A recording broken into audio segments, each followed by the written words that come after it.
Pakinggan po natin ang part 4 ng ating story.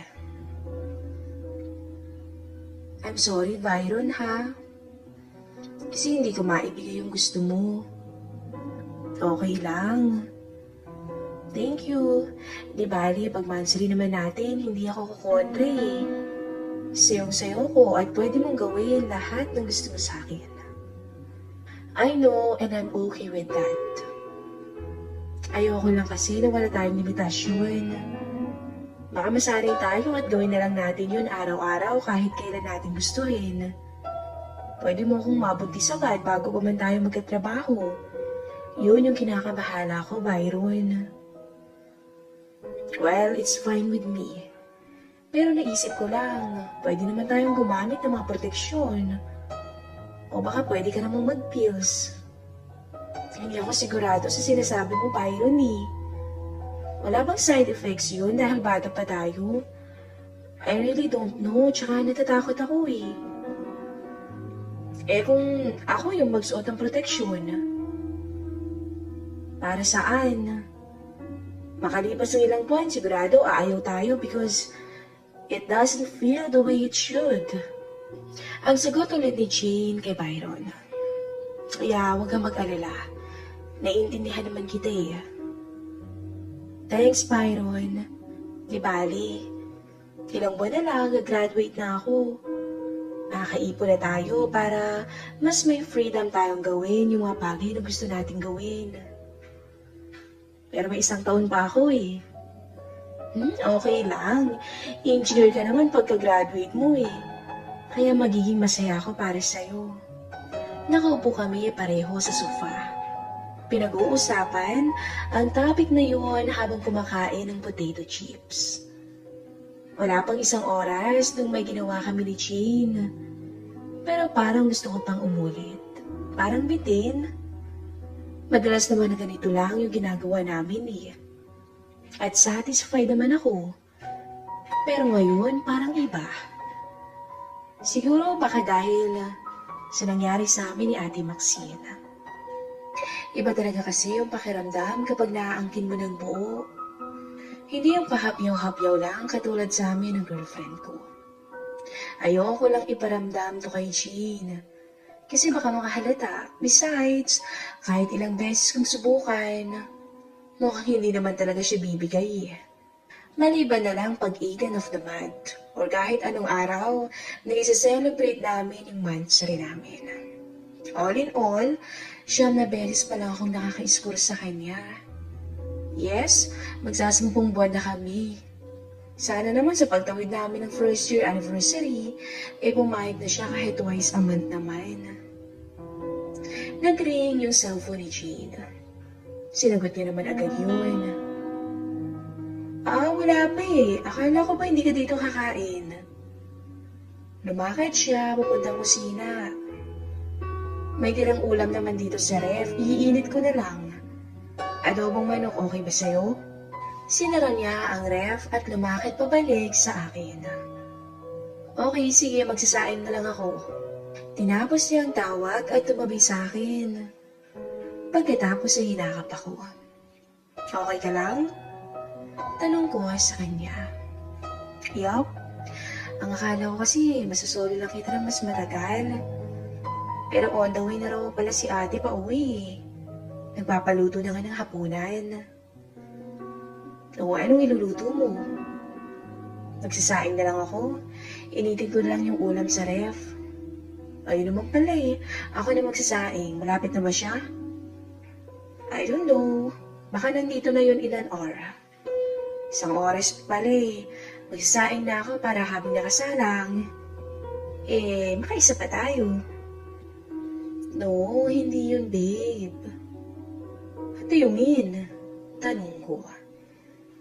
I just want to be with you like this. Humiga siya sa sofa at sinandal ang ulo niya sa aking hita. Siyempre, pag nandito si ate, hindi naman tayo nakakaganito, di ba? May point naman si Jean. Pag nandito si Ate Maxine, siyempre walang ganito. Madalas, nasa dining area kami naglalaro ng board games or cards. Tsaka hindi naman ako masyadong nagtatagal pag nandito si Ate Maxine. Nahihiya din naman kasi ako eh. Okay lang yan. Marami pa namang time na tayo lang dito eh. Lalo na pag weekdays at may pasok siya. Consider this to be a bonus na lang. Remember, hindi naman tayo talaga nagkakasama pag weekends. And today is a Sunday. Umupo siya at niyakap ako. Sobrang namiss lang talaga kita. It feels different today, Byron. Just relax. Huwag mo masyadong isipin yun. Tumayo kami at pumunta sa kusina. Pinaupo ko siya sa dining table at ako na ang nagsaing. Tomorrow, may pasok tayo, di ba? And it's Monday. At sabay matatapos yung klase natin ng 12 p.m. So, pwede tayong mag-lunch na sabay dito. And we have until 9 p.m. bago dumating si ate. So, tomorrow, makakasama natin yung isa't isa ng mas matagal. Smile ka na, babe. I know. Alam mo, iniisip ko nga rin in a few months, gagraduate na ako.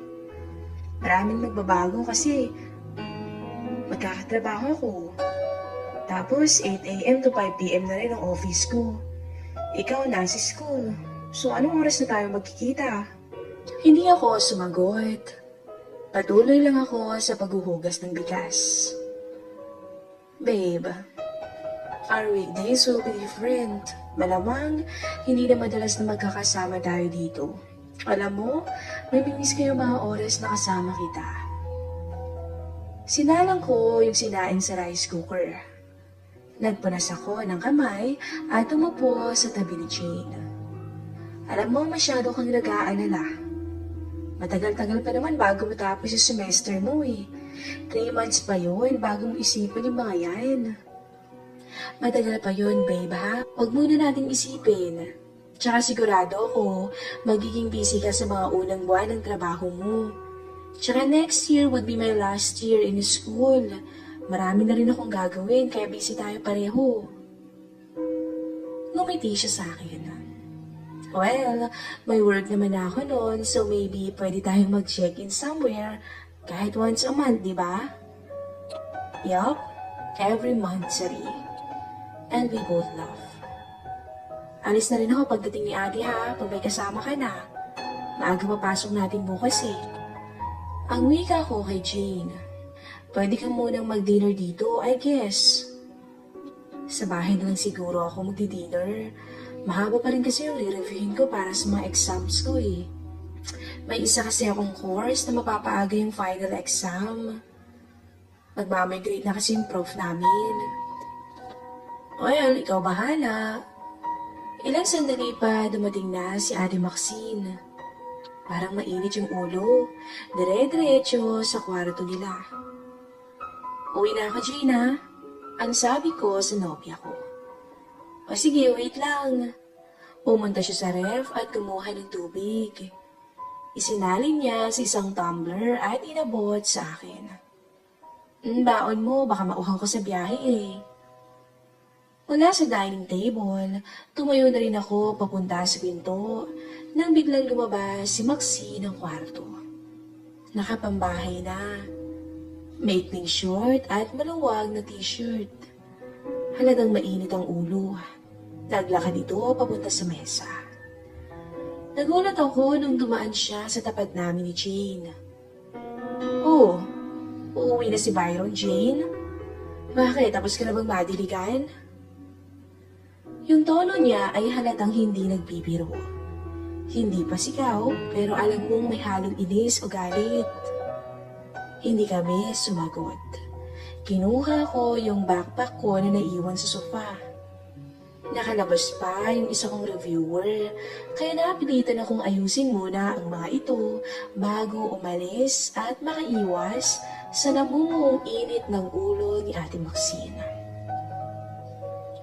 Hindi mo pa iniinit ang ulam? Ima-microwave mo na nga lang, hindi mo pa ginawa. Tumingin ako kay Jane at gaya ng naisip ko, sasagot nga siya sa ate niya. Marami akong ginawa ate eh. Tsaka hindi ko naman kasi in-expect na dito kakakain ng hapunan. Maraming ginawa o ginawang milagro. Ate naman, nandito pa si Byron no, nakakahiya naman. Mula sa dining area, lumapit si Maxine na padabog ang mga yapak. Huwag mo akong pangungunahan kung ano yung dapat kong sabihin at hindi dapat sabihin. Bahay ko to. Kung ayaw niyo nagsasabihin ko, get out! Lalong umiinit ang tensyon.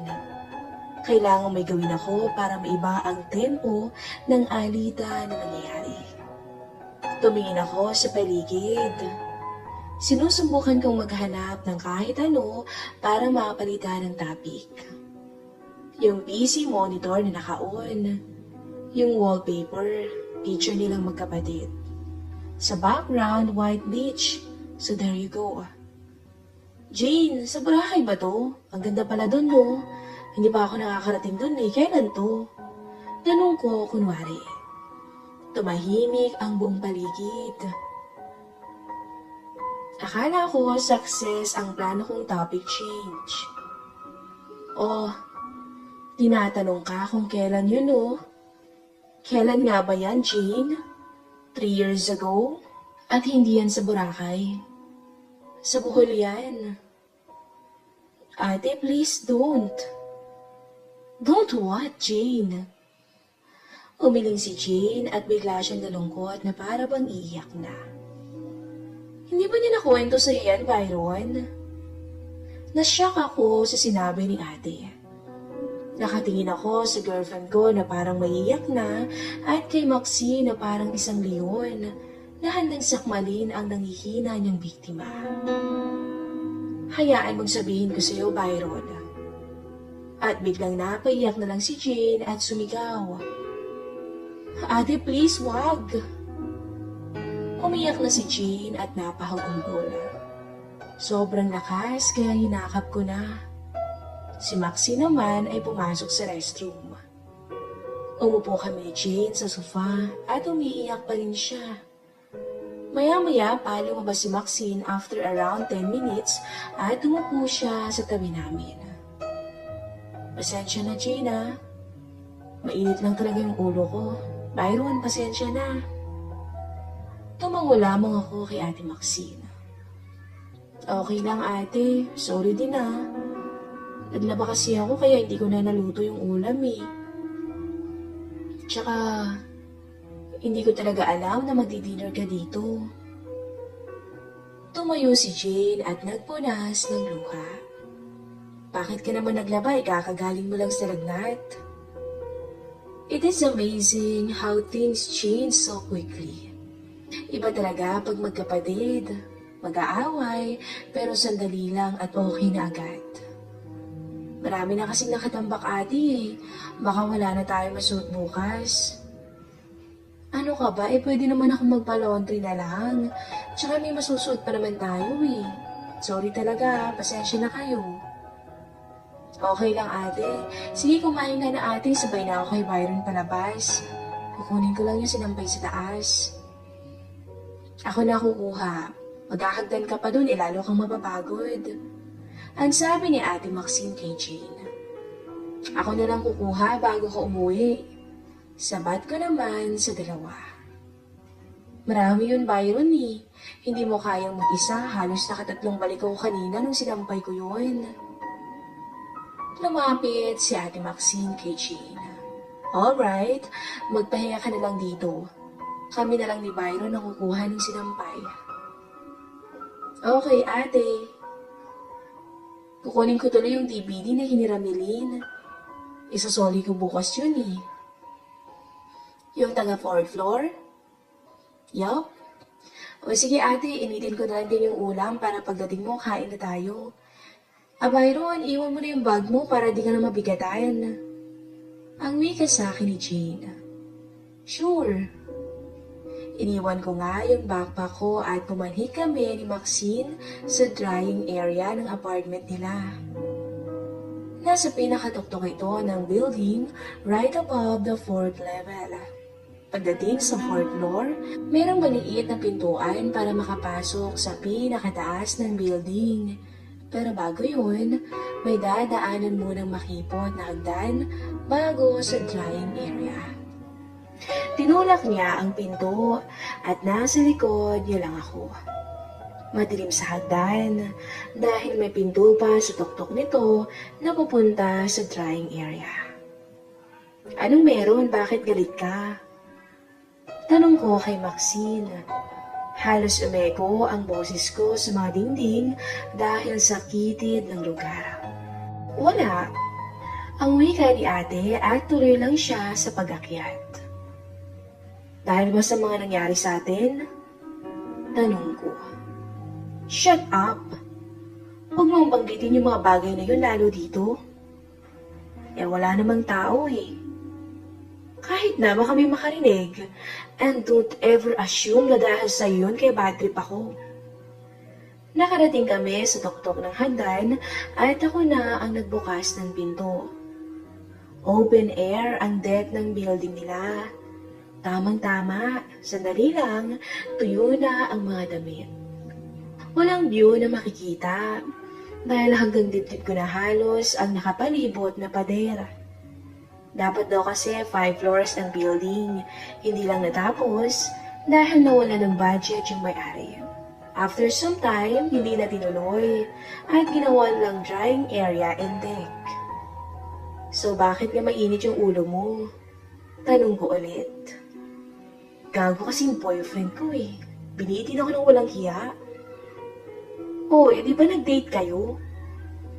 Naglalakad kami patungo sa nag-iisang kumpol ng sinampay doon. Nakalubog na yung araw. Baka yung sinampay ng iba ay nakuha na nila. Oo, nanood kami ng sine tulad ng sinabi ko sa'yo. Oo, paano ka binitin? Syempre, hindi naman kami pwede doon sa sinihan. Kaya hanggang haplos lang. Tapos inaya kong mag-check-in, may lakad pa raw siya.